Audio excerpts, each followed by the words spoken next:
All right, my friends, we are headed to Camden County to see the Dismal Swamp, and this is one of those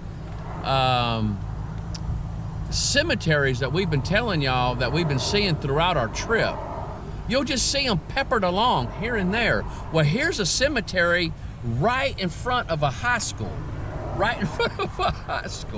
and so they just fenced it in, and here it is. It looks like there may be maybe about a dozen, maybe. And so I'm not sure we can't get out of the car.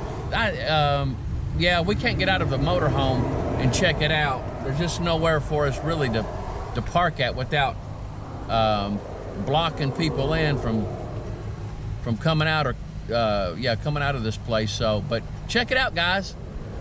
And we're going to show you another one that we saw. We're headed there right now. Actually, I was just going to turn around right here, and Sandra said, look, there's another cemetery. And so, but we're going to show you one more. Okay, we are in this huge parking lot, great big parking lot here at the Frog Island Seafood Restaurant and Market. And now Sandra went in to check it out, see if it's worth getting anything. And but here's that other cemetery. Now this right here, we're probably about maybe a little less than a mile or right at a mile from that high school.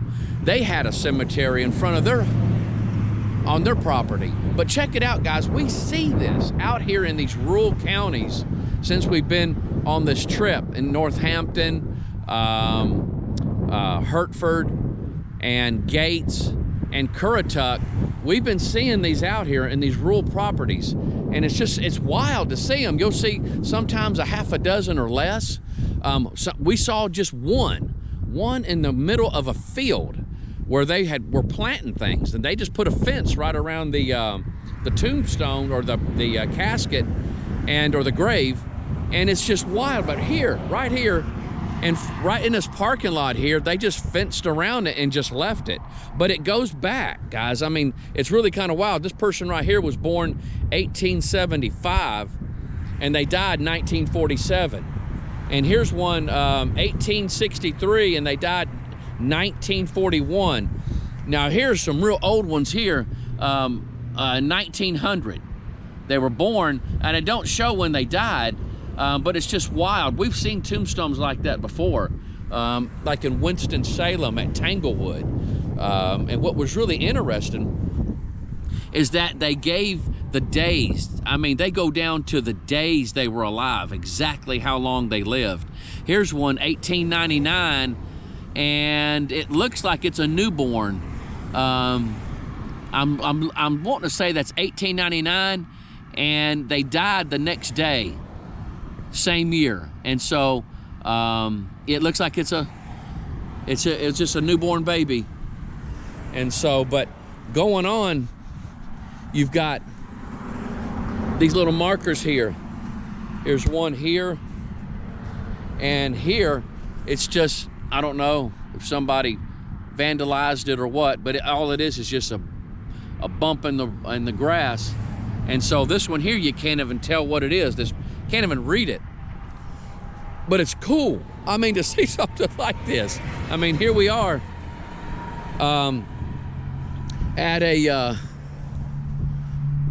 restaurant, but this is not an uncommon thing out here that we've seen, and I haven't seen it in any other part of North Carolina except way up in these rural areas on these other counties. It's just amazing.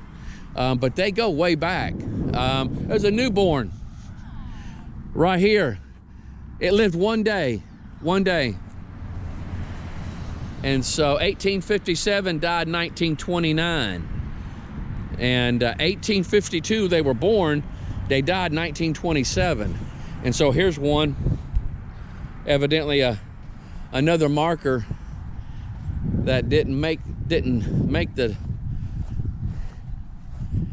it till now, or somebody just broke it. And so here's one here that don't have a date on it. It just says EGB. That's it, EGB. Let's just have just initials here. And if you guys remember our last, at the present time, our last post that we did concerning a cemetery, what was that? Oh, Sunset Hill or something like that, or it was something like that. We were explaining to y'all that if you ever have a grave or a marker that you can't tell, it's just real old and it looked like there may be some writing on it, if you take shaving cream and smear it on the front of it, supposedly that'll make the letters show up. It don't hurt the marker. You just take some water and just wash it off. And so I learned that from Donnie Laws YouTube channel. Just put in Donnie Laws, L-A-W-S. You want to hear some real cool history about the mountains, mountain people and stuff like that. You go to his channel, you are going to get your plate full. And so he does some really good work, really good videos and history telling and storytelling. But at any rate, was the market worth anything? It was nice. I mean, it was. Was it? I will say this: it did not smell fishy smelling. Really? No. I mean, is it your typical seafood restaurant look, or is it? They had all different kinds of stuff. They had different stuff. Okay. They had some of the same fare, but then they had like different kinds of sandwiches. And then they had tuna steaks as big as my head in there. Okay. Huh. So the little tuna steaks that we get at the grocery store, no. They're Wow. like this. Good prices? Like $18 a pound. They're like 18 this. bucks a pound. Yeah. Wow. Well, at any rate, guys, check it out. I mean, I'm telling you, the only place that we've been in since we've been RVing through North Carolina, I was telling everybody, I don't ever remember seeing cemeteries so peppered throughout counties like we have in these random cemeteries. Yeah. I mean, you'll go a few miles and you'll see another one. Yeah. And you go a mile or two and you'll see another one. Yeah. And so all of these were from the Civil War era. Yeah. It's just wild. It's just wild. Well, at any rate, we're going to get back on the road. We are actually headed to the Dismal Swamp. And so, at any rate, you guys check out the videos pertaining to the counties that we're going to in Northampton, Hertford, Gates, Currituck, Camden. Of course, we're going to visit the Dismal Swamp, so check out those videos. And Pasquotank, Perquimans, I think it's Perquimans, and Showan, I want to pronounce it Chowan, or Showan or Showan or something like that. You can check out that one too. And so, but at any rate, guys, y'all take care.